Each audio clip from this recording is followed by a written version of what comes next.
Bueno, ¿qué tal? ¿Cómo están? Buenas tardes a todos. Y vamos a hablar ahora sí también de este partido, el tercer partido de Perú en esta eliminatoria para el Mundial de Italia 1990, ¿no?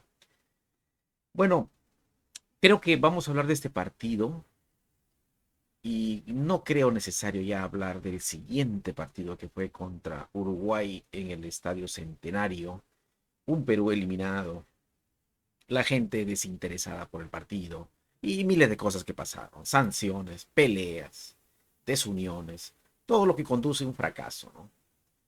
Y bueno, vamos a hablar de este partido, vamos a ver qué es lo que ocurrió el antes y después y el durante también de lo que fue el partido, ¿no? Un partido clave para Perú, cuando las aspiraciones ya estaban prácticamente, ya vislumbrábamos lo que podía suceder, ¿no?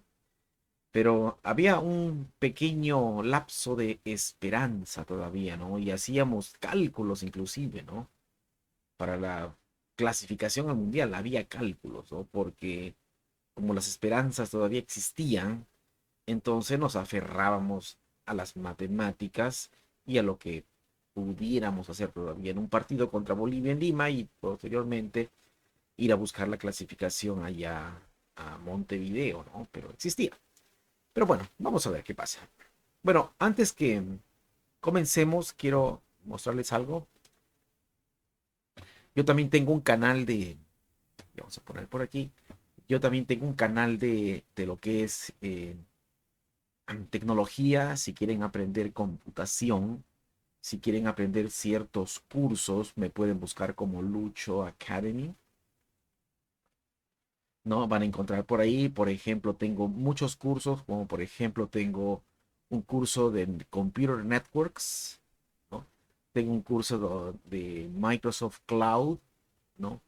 Y tengo un curso también de AutoCAD, tengo un curso también de, por ahí, un curso bien interesante que es CCNP para profesionales en networks, etcétera, etcétera, ¿no? Así que bueno, quien quiera visitarlo, aquí está Lucho Academy y seguramente lo van a encontrar, ¿no? Bueno, vámonos pues por aquí nuevamente, vámonos. Vamos a comenzar con este partido, ¿no? Un partido un poquito, yo diría que un poquito tenso, ¿eh? Bastante tenso, la verdad. Lo que puedo decirle de este partido es que básicamente veníamos de un partido donde habíamos perdido contra Uruguay, ¿no? Perú iniciaba la eliminatoria perdiendo contra Bolivia en La Paz, un partido que no se jugó mal. Hubo pequeños errores arbitrales en contra de Perú, que así lo sentimos. Posteriormente, Perú juega un partido, yo diría que acorde a sus posibilidades frente a Uruguay, siendo inferior, y pierde el partido por cuestiones puntuales. Siento que Uruguay no fue más que Perú. Quizás en momentos cumbres supo hacer lo que tenía que hacer Uruguay, Perú no, por falta de experiencia, por un poquito de desorden también. Pero ganas no faltaron, ¿eh? No faltaron ganas. Eso sí, perdimos el segundo partido. Ya a estas alturas se veía que este equipo no iba a llegar para nada lejos, ¿no? Durante la derrota contra Uruguay en Lima, tuvo que jugar Uruguay en La Paz. Resulta que Uruguay también pierde en La Paz, porque La Paz es una plaza muy complicada, ¿no? Muy difícil. Bueno, pues resulta que Bolivia ya tenía dos partidos ganados, ¿no? Tenía 4 puntos. En aquellos tiempos los resultados, los triunfos valían solamente 2 puntos, ¿no? Y el empate valía un punto. Bueno, pues Bolivia ya tenía 4 puntos.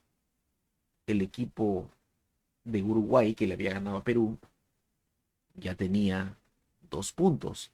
Y Perú tenía 0 puntos.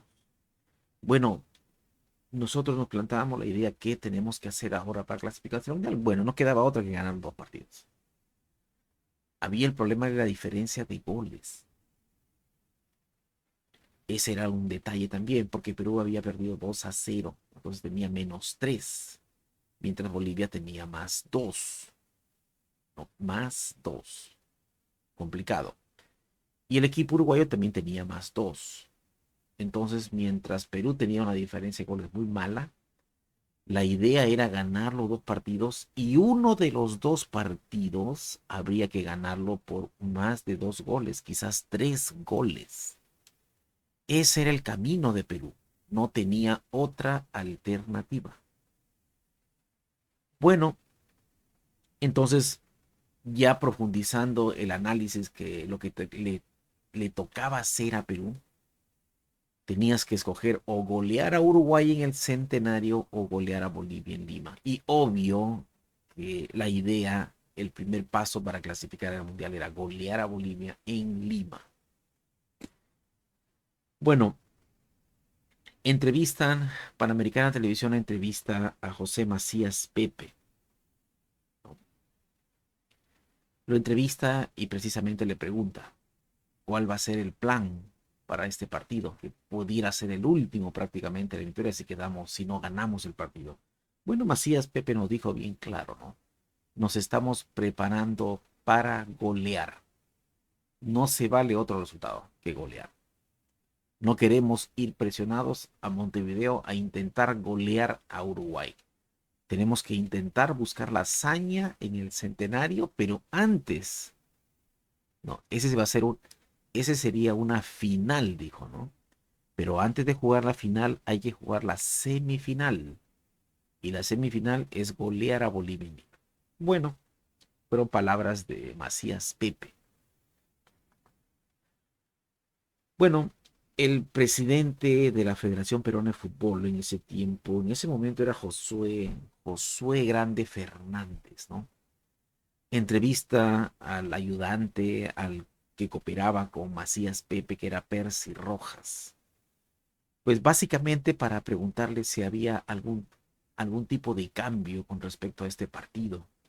Y Percy Rojas, pues dio a entender que habían estado un poquito desilusionados con el bajo nivel del Puma Carranza en el partido contra Uruguay. Entonces se buscaba un pequeño cambio para este partido, ¿no? Bueno, pues un partido bastante interesante porque llamó la atención mucho a Bolivia. Ahora, desde el punto de vista de Bolivia, no, le quedaban 2 partidos, 2 afuera. Desde el punto de vista de Uruguay, le quedaban 2 adentro. Ahora, ¿en qué soñaba Uruguay? Uruguay simplemente quería o que ganara Perú o que empatara Perú, pero que no ganara Bolivia. Es lo que quería, porque sabía que lo recibía los dos.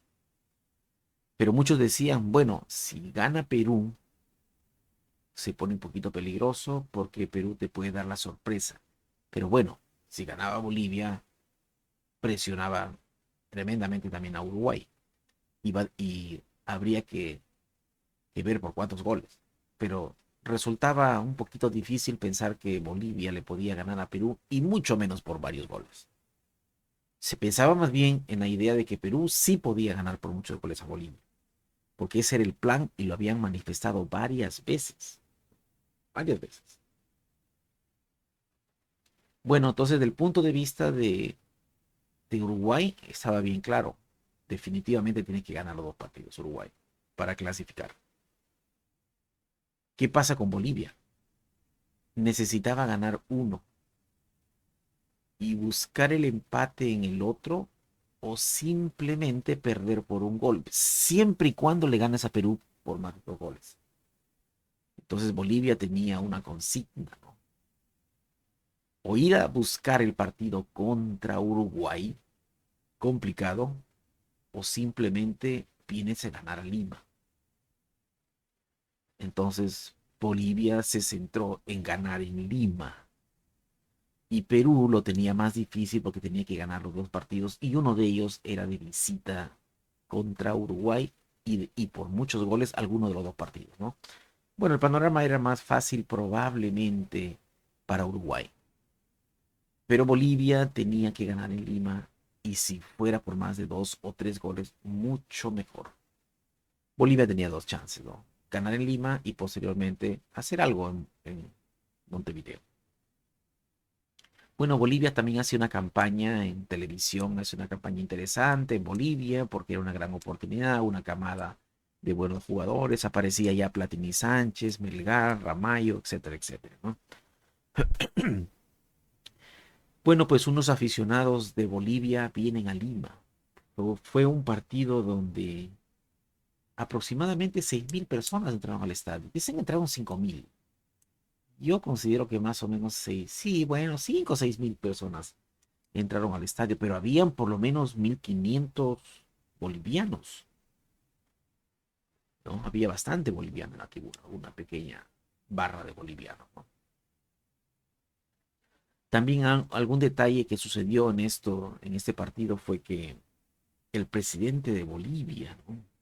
Jaime Paz Zamora, estuvo presente en este partido, ¿no? Y bueno, y la idea era que pues Bolivia sintiera el aliento de su público, de su presidente, etcétera, etcétera, ¿no? Bueno, pues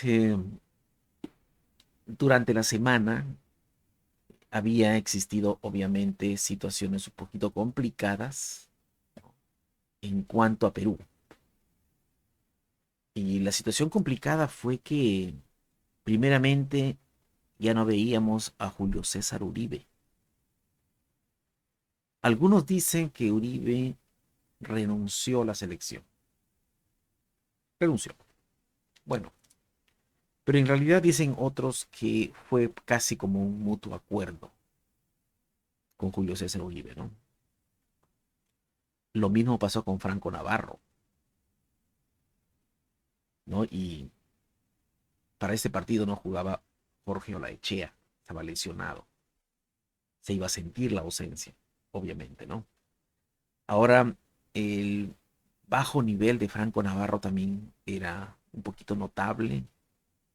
La ausencia de Uribe, muy notable, definitivamente muy notable. La ausencia de Jorge Olaechea también iba a ser tremendamente notable. Entonces Perú venía en circunstancias muy complicadas. Si tenía un equipo limitado, este equipo era más limitado todavía. Porque los tres referentes de la selección que algo podían hacer como Uribe, como Laechea, como Franco Navarro, ya no estaban. Preocupaba también el bajo nivel de, de Carranza que había mostrado en el partido contra Uruguay, ¿no? Y que se tuvo expectativas con Martín Dalorzo, que tampoco rindió en el otro partido. Entonces, yo siento y he dicho muchas veces que hasta el momento el equipo peruano con Macías, Pepe, había tenido un rendimiento normal. No lo podemos criticar. No tenía material. Eh, Macías Pepe hizo el trabajo que tuvo que hacer. Probar jugadores, probar puestos, encontró su equipo que él siente que fue lo mejor y creemos parcialmente a casi un 90% que sí fue el mejor equipo, que no había más, ¿no? Pero, ¿qué ibas a hacer para este partido ahora? Ahí venía la crítica, ¿no? Ahí venían, nosotros opinábamos, como siempre, pero ahí venía la crítica. A ver, hagamos un ejercicio. Ustedes probablemente estén de acuerdo, probablemente no, pero en el arco, Jesús Purizaga, totalmente de acuerdo. Yo de acuerdo, no sé si ustedes están de acuerdo, pero la mayoría sí estaba de acuerdo. Los dos centrales, sabíamos que alternaba Requena con Olaichea o Requena con el Chemo del Solar, cuando Chemo del Solar tenía a alguien en el medio campo que podía manejar el partido. Como lo hizo en el partido anterior, como estaba Julio César Uribe, comandó el medio campo, por lo tanto, Del Solar iba a la defensa con Pedro Requena. En esta ocasión no estaba Uribe. Entonces ya el primer cambio de Perú iba a ser que Chemo del Solar no iba a estar en la defensa acompañando a Requena e iba a estar Chemo del Solar comandando el medio campo, siempre con la ayuda de Reynoso. Reynoso iba a estar supuestamente en el mediocampo, así como lo hizo el partido contra Uruguay. Pero en esta ocasión faltaba el acompañante de Pedro Requena, que sabíamos que era del Solar o Jorge Olaechea. Pero ni Jorge Olaechea ni del Solar podían acompañar a Requena. Uno porque iba a ir al mediocampo y otro porque no iba a jugar este partido. Estaba lesionado. Entonces, ahí venían todas las posibilidades. Y la posibilidad que escogió Macías Pepe, a ver si ustedes lo aprueban o no, es que Macías Pepe puso a Juan Reynoso, un jugador que conocía ese puesto. Para mí, bien jugado. Pedro Requena y Reynoso en la defensa. No había algo mejor en nuestro fútbol en ese momento. ¿A quién más vas a escoger si no está ni Del Solar ni Jorge Olaechea? No había algo mejor, sinceramente, ¿no? Bueno, Requena y Reynoso comandaron la defensa central. Los dos laterales, pues como siempre, Jorge Artiaga y Percy Olivares, que fue lo mejor en ese partido también, ¿eh? Y durante toda la eliminatoria probablemente son de los que jugaron mejor, Percy Olivares. Así que la extrema defensa de la línea 4 iba a ser la que todos aprobábamos y estábamos 100% de acuerdo con Macías Pepe. De acuerdo, no hay críticas a Macías Pepe. Ahora, como fue la entrevista que se hizo en Panamericana Televisión, él dijo que esta vez iba a jugar con un 4-3-3, que dejaba el 4-4-2 porque ellos necesitaban hacer muchos goles. Bueno, ahora venía la gran pregunta, ya que Chemo del Solar va a estar en la media cancha, ¿quiénes van a acompañar al Chemo del Solar? Si ya no estaba Reynoso porque fue a la defensa y ya no estaba Carranza porque había dado un muy mal partido y la crítica se le había echado encima, ¿no? Entonces era obvio que no iba a estar. Entonces necesitabas a un acompañante de Del Solar que tuviera mucha marca y a otro que tuviera también un poco de fútbol con marca. 4-3-3. Los hombres ideales, según el técnico Macías Pepe, había llamado de emergencia prácticamente a Luis Reina, a Lucho Reina. Bueno, y lo escoge a Lucho Reina por el marcaje y el recorrido que tiene en la media cancha, ¿no? La decisión teóricamente fue buena, ¿eh? Del Solar y Reina. Bueno, uno que tiene un poquito de calidad como lo era Chemo del Solar y otro que lo acompañara con labores también defensivas y también conocía la labor ofensiva, Luis Reina, porque era un incansable, ¿no? Y el otro acompañante, quizás yo no estoy mucho de acuerdo, que fue Francesco Manacero. Y yo en su debido tiempo, antes del partido, pues yo lo manifesté, dije, bueno, Manacero no puede estar ahí. Me gustaría que fuera Martín Dalorzo, inclusive, y aun cuando no había hecho un buen partido con Uruguay, yo creo que Martín Dalorzo era puro punto honor. Pero bueno, decidieron por Francisco Manacero. Quizás la única duda que yo tenía. Pero eso fue la decisión de Macías Pepe, ¿no?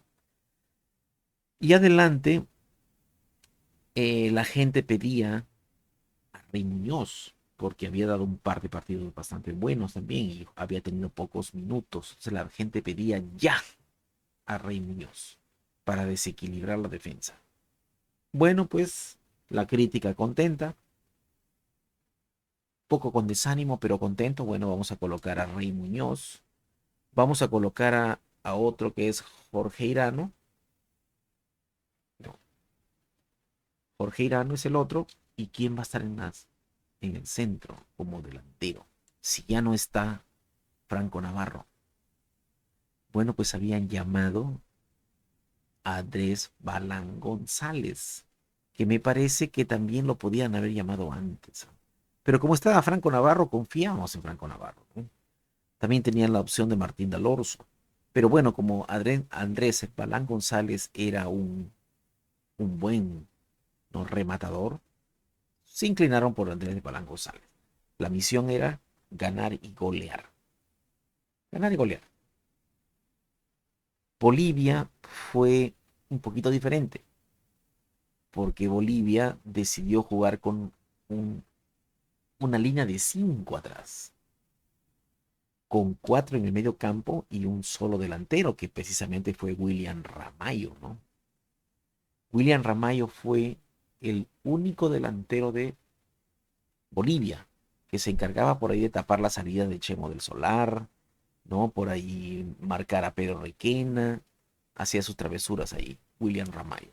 Y conformó un medio campo de 4. Entre ellos estaba Luis Cristaldo, el muy conocido Luis Cristaldo que brillara después en la siguiente eliminatoria. Por ahí estaba Vladimir Soria. Aparecía la figura de Vladimir Soria ya. ¿Qué decir de Milton Melgar? ¿No? También aparecía por ahí. Y por ahí también aparecía Erwin Romero, ¿no? Y la defensa, pues por ahí aparecía, me parece que Ricardo Fontana y Elgio Martínez. No recuerdo quiénes fueron nosotros, ¿no? Y obviamente en la banca había un gran jugador como lo fue Erwin Sánchez, Erwin el Platini Sánchez, ¿no? Bueno, eso fue la idea de lo que básicamente lo del partido, ¿no? La alineación del partido, ¿no? Bueno, llega la hora del partido, llama la atención el poco público peruano, llama la atención, digo yo, porque un público no puede ser así, un público no analítico, ¿no? Un público al cual no se había dado cuenta que la selección se entregó, que no podía, sí, no podía más esa selección, pero el mismo público dejó de apoyarlo ya. Y muchas mentes le echaban la culpa a Macías Pepe. ¿Dónde está la culpa de Macías Pepe? ¿Qué hizo de mal Macías Pepe? No, bueno.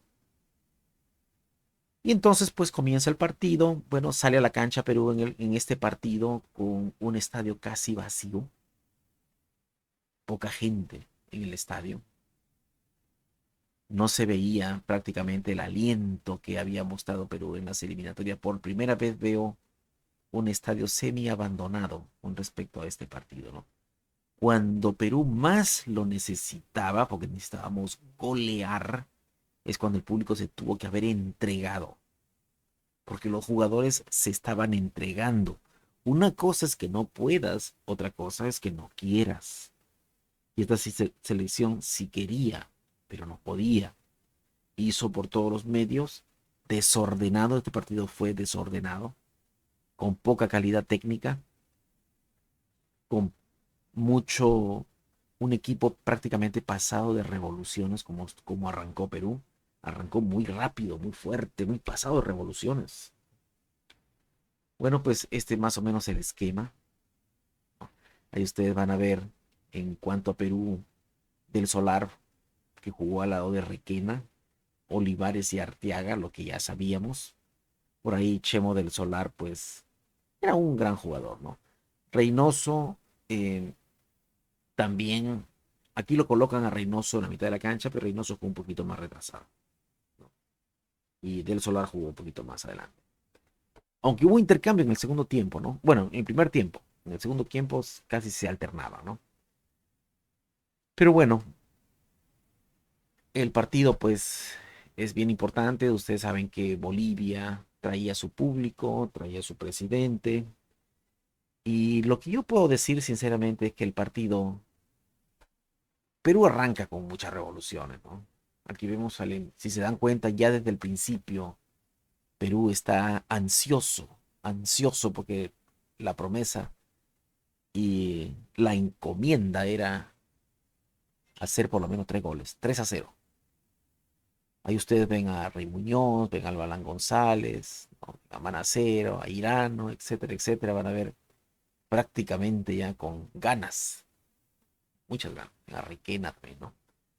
Bueno, pues sinceramente un primer tiempo de mucho empuje, Perú teniendo un poquito más el balón, Bolivia alguna que otra entradita con peligrosidad, pero Perú no tomó el control del partido. Me parece que Perú jugó mejor el partido contra Uruguay. un poquito más de control, pero tenía también pues a un Julio César Uribe. Y tenía a Julio César Uribe que me comandaba el mediocampo y detrás de él tenía a Chemo del Solar. Ahora no tenías a Uribe, no tenías a un Franco Navarro, no tenías a un Olaichea, ¿no? Entonces se tornó el partido un partido con jugadores inexpertos prácticamente, ¿no? Muy inexpertos. Yo lo vi jugar bien por ratos a Bolivia también. Eh, Había jugadores que en realidad no dieron la talla, ¿no? En este partido. Vamos a hablar de cada uno de los jugadores, ¿no? Humberto Martínez Morosini narraba el partido y se le notaba el desánimo también, ¿eh? Un poquito el desánimo de lo que estaba sucediendo dentro de la cancha, porque no se veía la calidad de fútbol, calidad prácticamente cero. Muchas ganas, eso sí, no lo podemos negar. Una predisposición también de los jugadores, pero con poco talento. Con pocas jugadas, digamos, que rompan esquemas. Bolivia habían plantado 5 atrás y era muy difícil que entraran, ¿no? Muy difícil, la verdad. Yo vi un par de jugadas quizás por ahí, ¿no? Que había un poco de posibilidades, pero nada del otro mundo. Perú se vio un equipo bastante débil, bastante endeble este equipo, que siento sinceramente que por primera vez veíamos a un equipo peruano, la verdad, de tan bajo nivel. No solamente en cuanto a jugadores, sino también me parece que hasta físicamente no los vi tan bien, ¿eh? Aparte que el terreno de la cancha estaba en mal estado. Yo recuerdo que durante el partido, en transmisión mexicana, lo vimos con transmisión mexicana, a pesar de que yo estaba en Estados Unidos, ¿no? Pero de todas maneras lo vi con transmisión mexicana.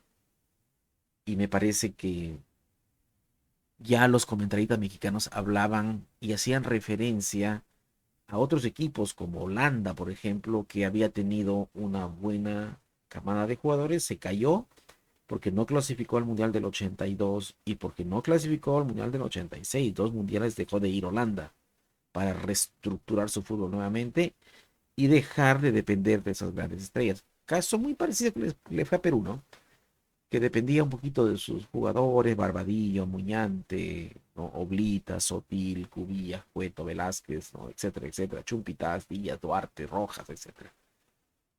En equipo había, este equipo era prácticamente una representación de la nueva generación del fútbol peruano.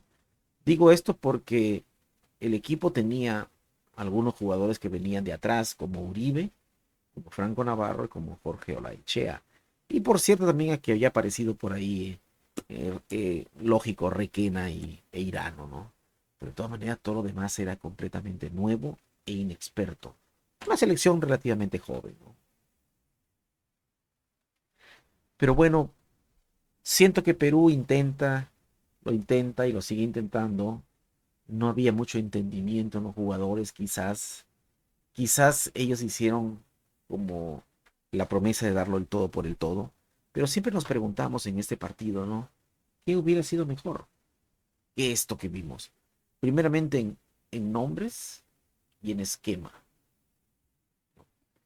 Bueno, pues primeramente Macías Pepe cambió al 4-3-3. Para muchos fue un error, pero Perú necesitaba ganar por muchos goles, si no estabas fuera ya. Porque ir a pensar que le ibas a golear a Uruguay en el centenario era una locura.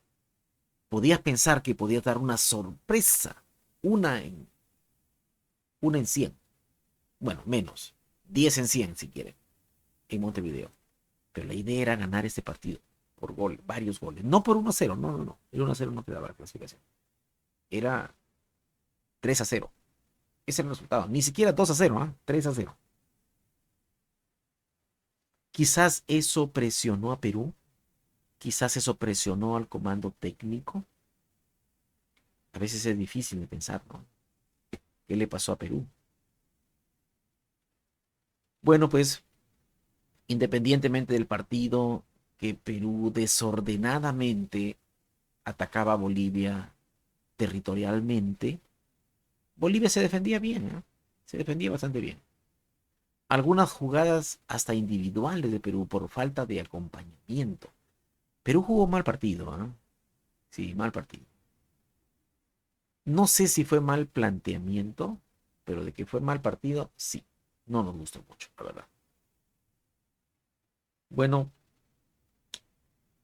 lo que podemos decir es que ya al final del primer tiempo, no, al final ya, mientras Perú prácticamente se había cansado de no penetrar en la defensa de Bolivia, pues Bolivia se encuentra con una jugada no creo que sea fortuita porque el delantero de Bolivia estaba muy pendiente, ¿no? Del rebote del balón. Pero antes de eso, de esa jugada, había existido una jugada por parte de Irán que pudo haber terminado en gol también. Irán no la falla. Ahí está, mira la jugada que falla Irán. Entonces tuvo también Perú, porque el partido ligeramente, yo puedo decir que Perú tuvo sus chances también, ¿no? Pero muy ligeramente, lejos prácticamente, ¿no? Pero lo más sorprendente fue que si Bolivia, con el esquema, pretendía prácticamente sorprender también, porque a Bolivia no le servía, que digamos, mucho el empate, ¿no? Tenía que ganar Bolivia. Mínimo ganar ya, para intentar la hazaña en Montevideo. Pero yo no sé qué quiso hacer Bolivia, porque su esquema fue muy defensivo. Y le funcionó porque anuló a Perú prácticamente con 5 hombres atrás. Lo anuló.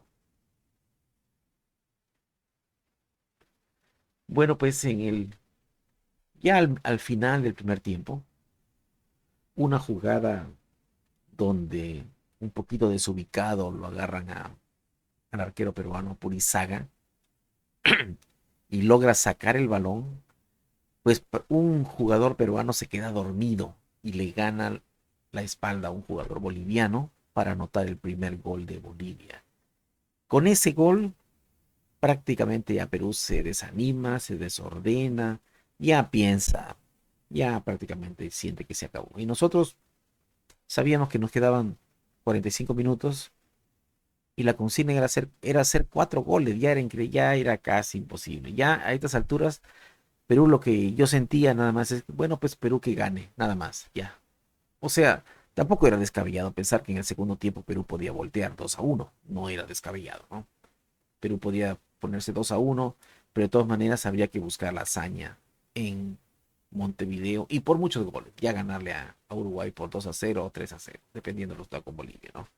De Uruguay-Bolivia, porque iban a jugar después del partido de Uruguay-Bolivia. Bueno, el primer tiempo prácticamente termina 1-0 a favor de Bolivia. Bueno, pues la situación es un poquito difícil para Perú. En realidad, pues había en Perú 2 jugadores que desentonaron y nos defraudaron un poquito. El caso de Lucho Reina, que había sido el hombre que se le había encomendado para ese partido, la experiencia, el capitán, y desentonó. Algo parecido a lo que pasó en el año 1979 cuando Perú pierde contra Chile en Lima en la Copa América del 79 y encomendaron a Percy Rojas, un veterano, para jugar el partido de revancha en Santiago. Y lo primero que hace Percy Rojas es que lo expulsan en los primeros minutos. Algo parecido a Luis Reina, llamado a ser la esperanza y no jugó bien. Tuvo que salir en el segundo tiempo. En su lugar entró un jugador que se andaba cayendo, como lo era Puchungo Yáñez. Y también sale Manacero, que hizo un mal partido, Manacero, sinceramente, ¿no? Entra por un tal Carlos Torres, ¿no? Bueno, en el caso de Bolivia también hay un cambio, no recuerdo quién es el cambio de Bolivia, ¿no? Pero sé que más adelante entra Erwin, el Platini Sánchez, ¿no? Bueno, pues se destacó también el partido por un poquito del juego fuerte. Reynoso, Olivares jugaban bastante fuerte, ¿no? Y bueno, el partido, yo siento que el partido debió básicamente ser un poquito más fuerte en caso de Perú, ¿no? Debió jugar un poquito más inteligente. El partido, en el segundo tiempo, Perú empieza a jugar un poquito mejor, con más ímpetu, con más fuerza, diciendo que esto es lo último que nos queda. Pero bueno, Bolivia también empezó a marcar bien, empezó a jugar un poquito rudo, ¿no? Pero rápidamente una jugada muy bonita con Rey Muñoz, con Balán González y anota el empate Perú. Pues faltaba mucho todavía. Después del empate, después del gol de Balán González, todavía faltaba mucho al partido. Cosa que nos hacía pensar de que un segundo gol era posible y sí es posible un tercer gol. Imagínense cómo nos ilusionábamos, nos rehusábamos a poder, nosotros como aficionados, ¿eh? A que Perú fuera eliminado.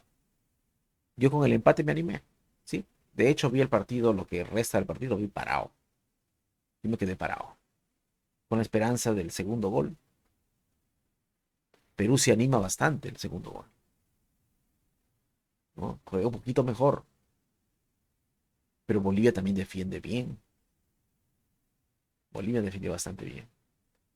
Bueno, pasaron los minutos y pasaron los minutos y el partido era de ida y vuelta, pero más para Perú. O sea, veíamos el segundo gol, o sea, veíamos el 2-1. Yo sí lo veía, sinceramente. Yo decía, ahorita viene el gol, porque Perú entró se animó Perú en víspera del segundo gol, ¿no? Pero bueno, pasaron los minutos, Bolivia también se puso fuerte. Era el resultado que le convenía probablemente a Uruguay, porque en este caso hacía 5 puntos y sabía que el siguiente partido Uruguay tenía que ganarle a Bolivia. Pase lo que pase, tenía que ganarle a Bolivia. El detalle era que con el empate le daban 2 chances todavía a, a Uruguay. No, porque Bolivia hacía 5 puntos. Hacía 5 puntos. Uruguay se quedaba con 2 puntos. Uruguay tenía que ganarle a Bolivia, ¿no? Hacía 4 puntos y de hecho empatando con Perú clasificaba a Uruguay. Uruguay ya no necesitaba ganar los 2 partidos. Solamente necesitaba ganarle a Bolivia y empatar con Perú, ¿no? Porque le había ganado a Perú 2-0. Bueno, el partido continuó, el gol no llegaba, una jugada fortuita del equipo boliviano marca el segundo gol de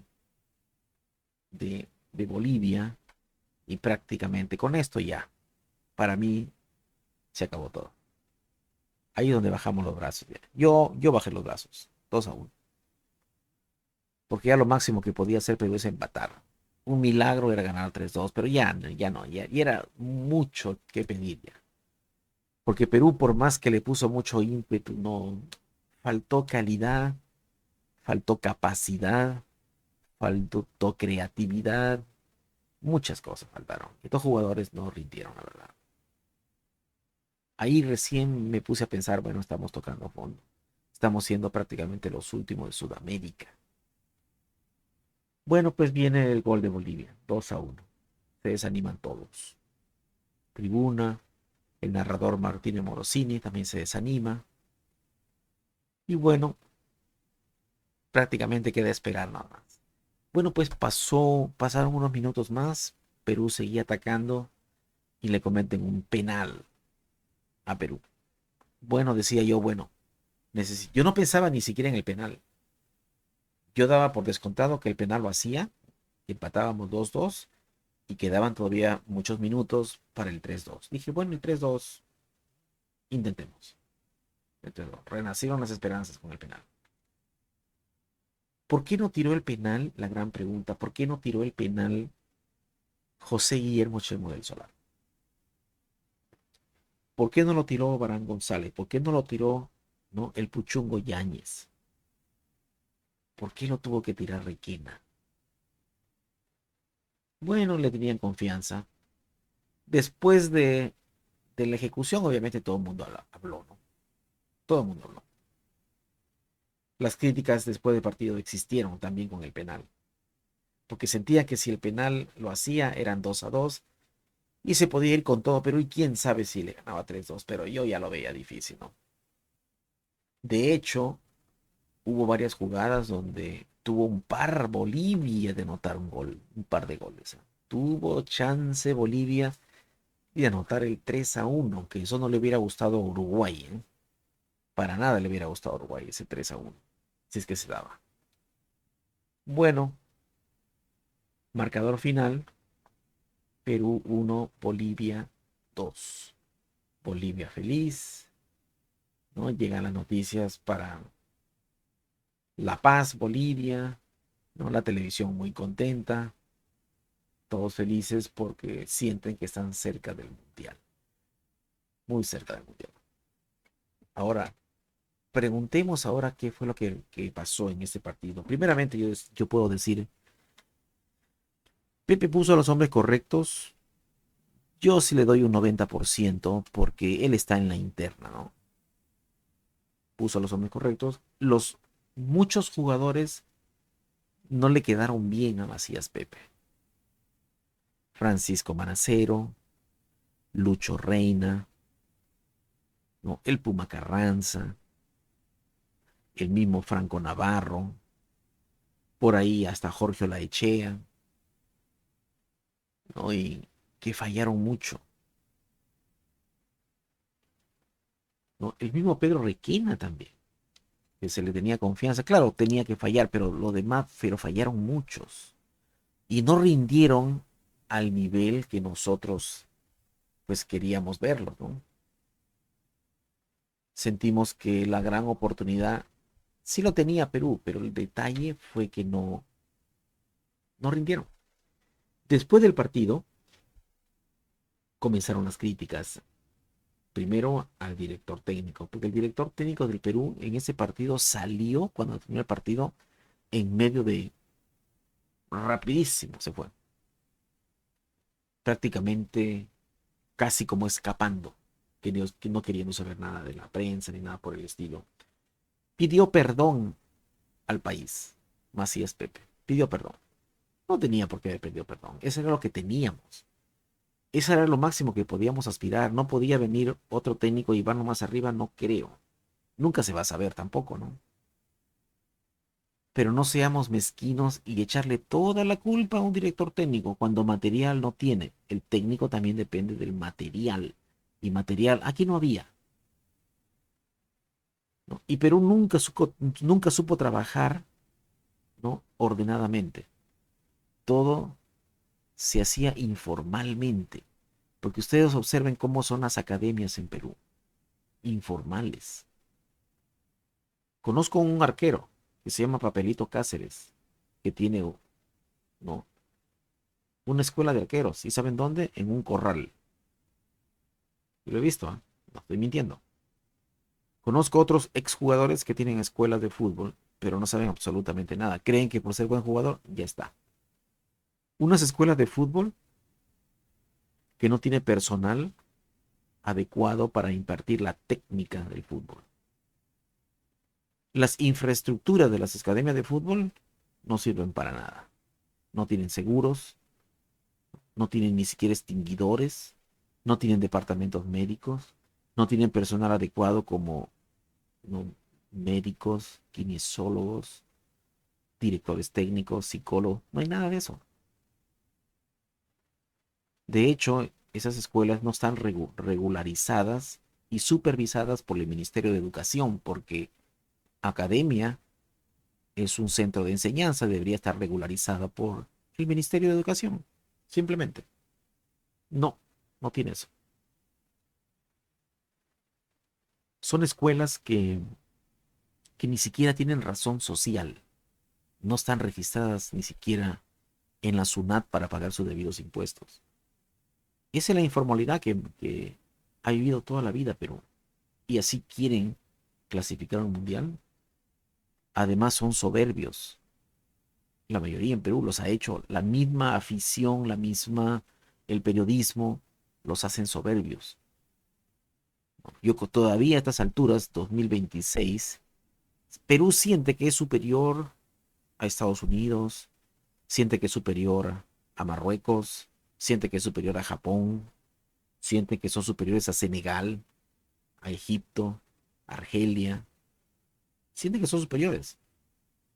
Hoy Perú es muy inferior a esos equipos. Hoy Perú probablemente el último en Sudamérica. Hoy Perú probablemente no compite en CONCACAF, porque si se va a CONCACAF a competir para la eliminatoria, es muy probable que quede eliminado también, porque Canadá es superior, ya le ganó a Perú, porque México es superior, porque Estados Unidos es superior. Yo no sé si compita con Panamá, Perú. Probablemente Panamá es superior también. Después de este fracaso, comenzaron las críticas, ¿no? Muchas críticas. Por ejemplo, unos decían que Leguía y Caballero debieron estar en la selección. Primera crítica que escuché. Leguía y Caballero jugaban en el Aucas de Ecuador, que por cierto habían jugado un partido amistoso, ¿no? En esos unos meses antes, que habían empatado 0-0. Y muchos dicen que Leguía y Caballero hicieron trizas a la selección. No hicieron trizas. Leguía y Caballero ya estaban mayorcitos, no tenían el físico para correr para una eliminatoria, no tenían el físico. Así que es falso lo de Leguía y Caballero. Ahora, muchos dirán, bueno, pues Leguía y Caballero tenían más talento de los que estaban en la cancha, ¿ves? Probablemente sí, pero el físico también es importante. También es importante el físico.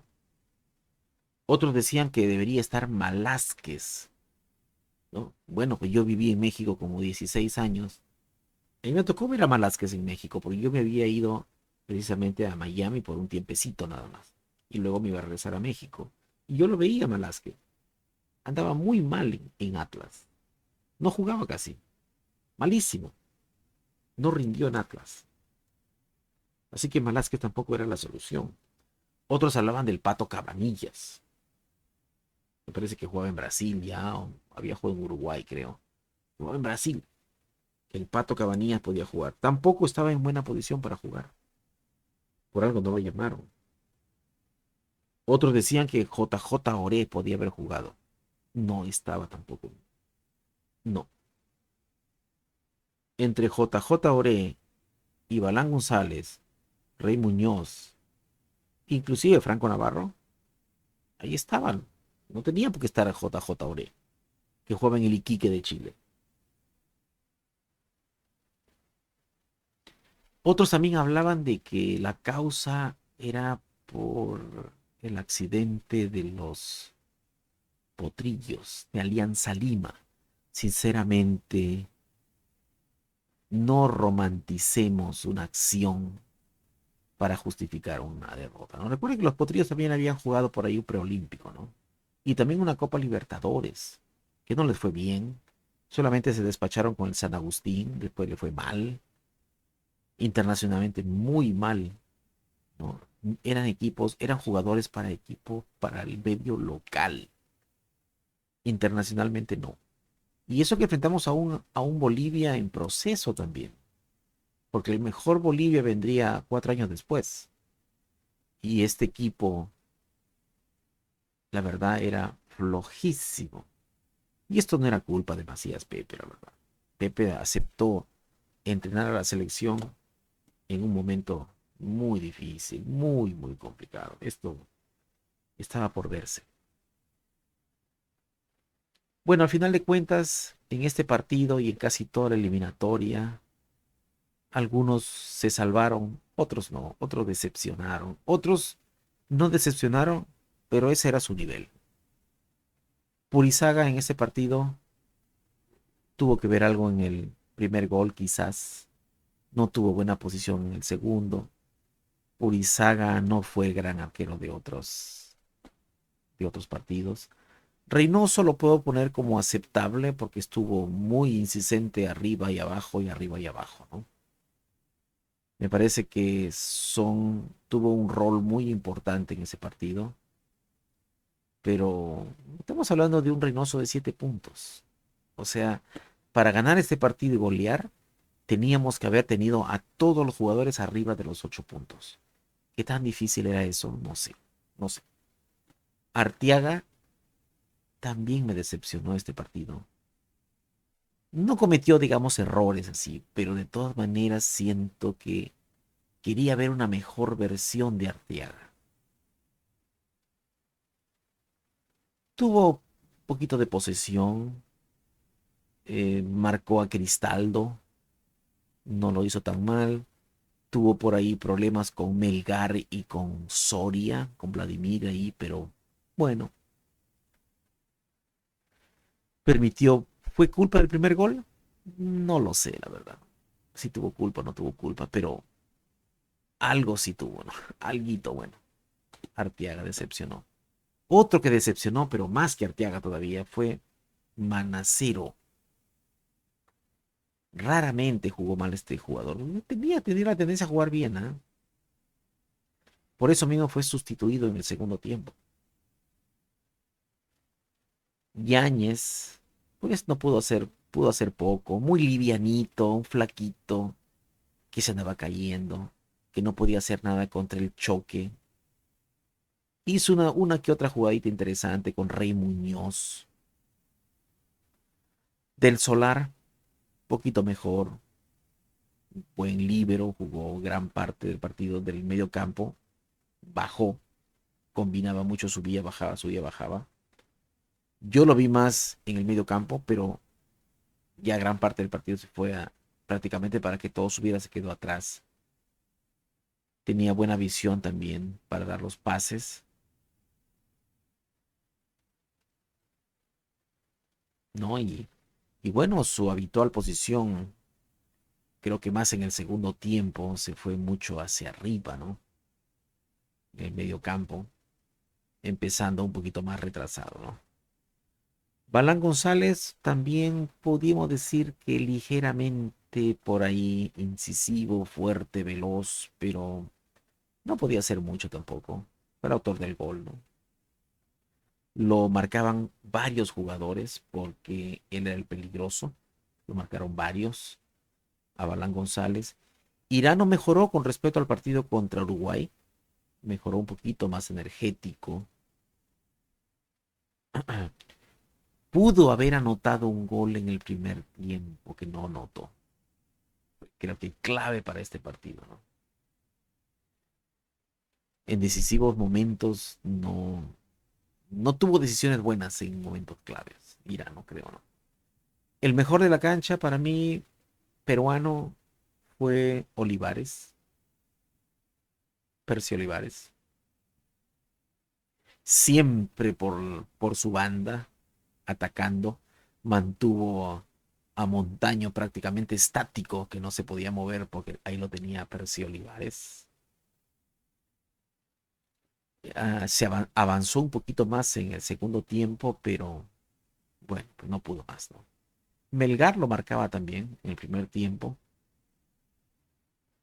y alternaba posición, especialmente en los últimos minutos con Arteaga, ¿no?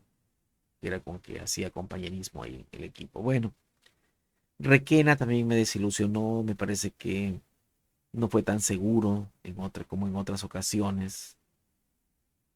Tuvo que marcar a Ramayo, ¿no? Y le tocó una situación complicada también. Pero me desanimó un poquito cuando pues entró el primer gol, ¿no? Reina totalmente me decepcionó también. Tuvo un poquito de posesión, eso sí es cierto, tuvo posesión, pero se fue apagando constantemente. El otro chiquillo que entró, Torres, la verdad, tampoco me gustó mucho. ¿Y qué podemos decir? Rey Muñoz. Rey Muñoz normalito. normalito. No, no me gustó mucho tampoco. No fue aquel jugador que la pedía y total. Intentó, no pudo, lo marcaban bien. Le funcionó a Bolivia la línea de 5. Bolivia tuvo buenos jugadores, por ejemplo, Truco, el arquero, muy bueno. Por ahí también Soria, un buen jugador. Melgar, buen jugador. Romero. Me gustó Cristaldo también. Por ahí Ramayo también. Montaño, Pratini Sánchez, etcétera, etcétera, ¿no? Bueno, al final, pues Pepe tuvo que salir en prácticamente, ¿no? En una situación ya bastante, bastante complicada, ¿no? Pero bueno, eh, ¿qué podemos decir de esta selección? Un poquito ya complicado. Y bueno, pues se iba la eliminatoria para Perú. Al final, Macías Pepe tuvo que salir de esa forma. Había pedido disculpas a la afición. Se había consumado un fracaso de la selección peruana de fútbol para la clasificación al Mundial. La culpa, ¿quién lo tiene? No lo tiene Pepe. Quizás tenga alguito de culpa. Puede ser. Yo no creo. Los jugadores, un poquito de culpa no creo. Fue la realidad del fútbol peruano. La realidad de lo que le pasaba a Perú ya. Por trabajar, ¿no? De esa forma tan chabacana.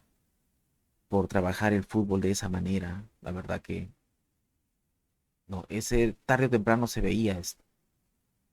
Los Cubillas, los Barbadillos, ¿no? Los Sotil, Chumpitaz, los Meléndez, Duarte, Rojas, Quesada, todos esos jugadores taparon toda la informalidad que tenía el fútbol peruano. Taparon. Y se la creyeron siempre. Se la creyeron. Desde 1982 hasta la fecha han pasado más de 40 años. Salvo la clasificación al Mundial del 2018, que fue que la gente creía que el fútbol peruano había resurgido. No ha resurgido nada. Al contrario, estamos peor que antes. Si hubo una camada interesante después de los 80, digamos, fue la camada de 1995, 96, 97, una buena camada de jugadores que tampoco se aprovechó. Muy buenos jugadores. Bueno, pues habría que trabajar la resurrección ante este informal fútbol peruano. Habría que ver cómo está la segunda división en Perú. ¿Estará bien la segunda división? La segunda división es clave en cada país. Hay países que el fútbol es prácticamente una industria y no les interesa ni segunda división ni nada por el estilo porque producen una cantidad enorme de dinero que al final de cuentas los clubes eso es lo que quieren. Como el caso de México y Estados Unidos. Aquí no hay segunda división, en México no hay segunda división. Si tú quieres participar en primera división, lo compras con una cantidad de millones de dólares y dices, como empresa, dices, quiero participar, aquí están mis 500 millones de dólares, quiero participar. Y puedes participar por una cantidad inmensa de años. No importa si son 20 equipos, son 22, 24, aquí compras. ¿Por qué? Porque ya convirtieron el fútbol en una industria. Perú no tiene esa capacidad. No tiene ese grado de Estados Unidos ni la economía, ni como en México que tiene una economía prácticamente bilateral porque tiene audiencia en México, un país grande, y audiencia en los Estados Unidos. Y que su liga se vende en países importantes, sea buena, sea mala, pero tiene una liga poderosa, que se vende en Rusia, se vende en la China, se vende en Inglaterra. ¿Acaso la liga peruana se vende en otros países? No se vende, porque a nadie le interesa. Por lo tanto, tendrías que hacer tu economía, tu infraestructura futbolística a base de resultados. Pero no hay nada. Bueno, no sé cuántos años pasarán, pero ya es muy complicado que Perú llegue a estar en los primeros 8 de Sudamérica. Y son 10, ¿ah? O sea que Perú va a estar entre el puesto 10, puesto 9 y máximo puesto 8. Porque los rivales también cuentan. Y los rivales están trabajando mejor de lo que trabaja Perú. por soberbia, por corruptos y porque nunca trabajaron y todo lo vieron a lo chabacano. Lo primero que tendría que hacer Perú es reformar el sistema de academias. Lo primero. Y tiene que reformar a la escuela de director técnicos. Porque ya sabemos que las academias en Perú es una verdadera vergüenza. Porque son corruptos. Y no hace nada ni el Ministerio de Educación ni el Instituto, ¿no? del Deporte. El Instituto Peruano del Deporte no hace nada. No le importa. Mientras Alianza Lima, Universitario produzcan, ahí está. Bueno, se acaba la eliminatoria de 1994. Ya no es necesario que hablemos del siguiente partido contra Uruguay en el Centenario. Sabemos que castigaron a la Echea, que hubo una serie de cosas, que se fue Pepe, que Percy Roja fue interino, y que hay miles de cosas que pasan ahí, y Uruguay clasifica al Mundial. Vamos a hablar de la eliminatoria de 1994. Más adelante, unos días, semanas más adelante, vamos a empezar con la eliminatoria de 1994. Vamos a ver las anécdotas que pasaron ahí, ¿no?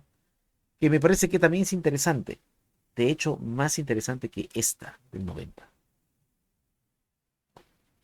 Y que dejamos escapar una oportunidad también bastante interesante en el 94, porque vino un técnico, Popovic, que a todo mundo lo critica. De hecho, le preguntas a cualquier aficionado en Perú de fútbol, te dice, peor técnico ha sido Pepe. Mencionan a Popovic y mencionan a Chemo del Solar. Vamos a ver. Más adelante vamos a ver un poquito de la eliminatoria del año 1994 para los Estados Unidos. Bueno, pues me despido. Gracias a todos. Pásenla bien. Hasta luego.